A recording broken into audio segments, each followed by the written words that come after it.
नमस्कार दोस्तों, feel relax YouTube channel में आप सभी दर्शकों का स्वागत एवं अभिनंदन है।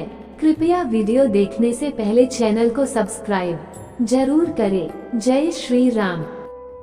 कृष्ण और राधा की प्रेम कहानी, प्रेम का दिव्य स्वरूप। वृंदावन की पवित्र भूमि, यमुना के किनारे मुरली की मधुर धुन और गोपियों की खिलहट के बीच प्रेम की एक ऐसी कहानी गूंजती है जिसने युगों युगों तक मानवता को प्रेम और भक्ति का संदेश दिया। यह कहानी है श्री कृष्ण और राधा के अद्भुत प्रेम की, जो स्वार्थ रहित, अटूट और दिव्य है। वृंदावन में राधा और कृष्ण का पहला मिलन किसी चमत्कार से कम नहीं था।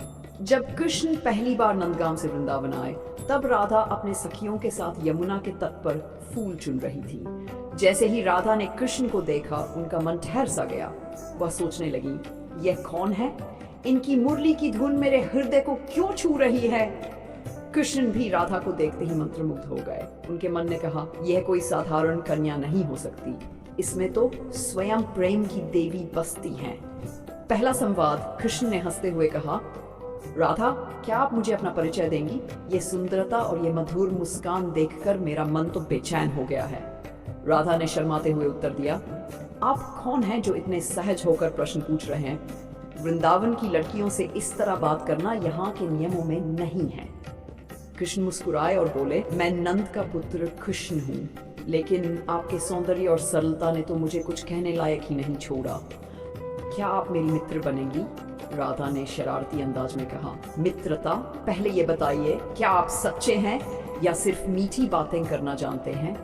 कृष्ण ने तुरंत उत्तर दिया, मेरा सच्चा होना तो आप मेरी आंखों में देख सकती हैं, और मीठी बातें करना तो मेरी आदत है, जो आपकी मुस्कान देखकर और बढ़ गई है।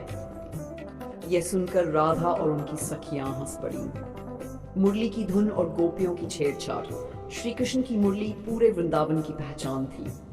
उनकी मुरली की धुन सुनकर गोपियां अपने सारे काम छोड़कर दौड़ी चली आती। राधा अक्सर कृष्ण को उनकी मुरली की वजह से छेड़ा करती। राधा ने एक दिन हंसते हुए कहा, कृष्ण, आपकी ये मुरली तो बड़ी चालाक है। इसे बजाते ही सब गोपियां यहाँ क्यों आ जाती हैं? क्या इनकी भी कोई मुरली है जो आपको खींचती है? कृष्ण ने मुस्कुराकर जवाब दिया, राधा, मेरी मुरली तो सिर्फ आपको सुनाने के लिए बजती है, बाकी गोपियां तो बस इसके जादू में आ जाती हैं। राधा ने शरारती अंदाज में कहा, ओह, तो अब मैं आपकी मुरली छीन लूं तो? कृष्ण ने हंसते हुए कहा, अगर मुरली छीनी तो मेरा दिल भी छीनना पड़ेगा राधा। ये सुनकर राधा थोड़ी शर्मा गई और बोली, आपकी बातें बड़ी मीठी हैं कृष्ण, लेकिन ध्यान रखें, मीठे शब्दों के पीछे झूठ नहीं होना चाहिए। कृष्ण ने तुरंत कहा, राधे, मैं तो आपको देखकर ही सत्य बोलना सीख गया हूँ। आपका प्रेम ही मेरी सच्चाई है। का प्रेम। यमुना के तट पर राधा और कृष्ण का प्रेम अपने चरम पर था। दोनों के बीच के संवाद कभी गंभीर तो कभी शरारती होते। राधा जब भी कृष्ण से नाराज होती, कृष्ण उन्हें मनाने के लिए न जाने कितने प्रयास करते। एक दिन राधा ने नाराज होकर कहा, कृष्ण, आप सब गोपियों के साथ इतने समय बिताते हैं, लेकिन मेरे लिए तो आपके पास समय ही नहीं होता। कृष्ण ने मुस्कुराते हुए उत्तर दिया, राधे, गोपियां तो मेरी मित्र हैं, लेकिन आप तो मेरा सब कुछ हैं। आपका स्थान मेरे हृदय में है, जिसे कोई और नहीं ले सकता। राधा ने झूठ मूठ का गुस्सा दिखाते हुए कहा, अगर ऐसा है तो आप मेरी मुरली क्यों नहीं बजाते? क्या मेरी मुरली का कोई जादू नहीं है? कृष्ण ने अपनी मुरली राधा को देते हुए कहा, लीजिए, आज से ये मुरली आपकी है। जब भी आप इसे बजाएंगी, मैं तुरंत आ जाऊंगा। राधा ने हंसते हुए कहा, ये तो आप हर बार कहते हैं, लेकिन कभी कभी आपकी बातों पर विश्वास करना कठिन हो जाता है।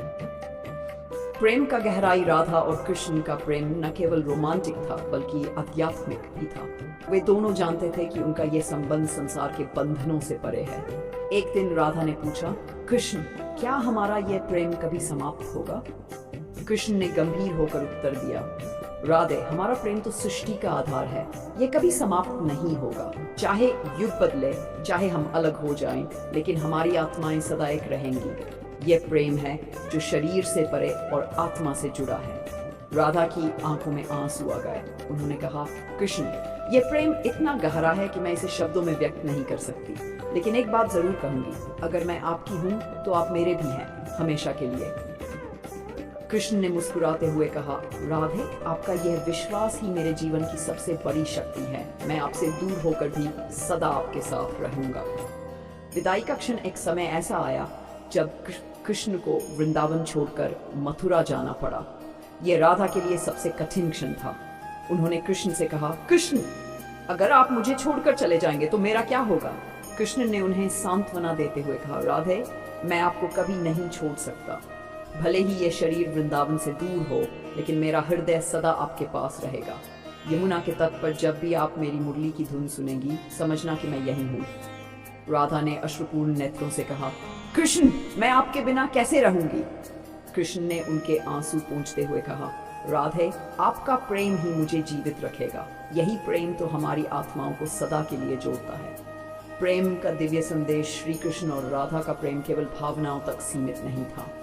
ये प्रेम एक आध्यात्मिक संदेश देता है। प्रेम में कोई स्वार्थ, कोई बंधन, कोई सीमा नहीं होती। ये शुद्ध, पवित्र और अटूट होता है। आज भी जब वृंदावन की हवाओं में मुरली की धुन गूंजती है तो लोग कहते हैं यह राधा और कृष्ण के प्रेम की अमर गाथा है। उनके प्रेम ने हमें यह सिखाया कि सच्चा प्रेम आत्मा का मिलन है, यह जो कभी समाप्त नहीं होता। राधा ने कृष्ण को सिखाया कि प्रेम का मतलब त्याग और समर्पण है।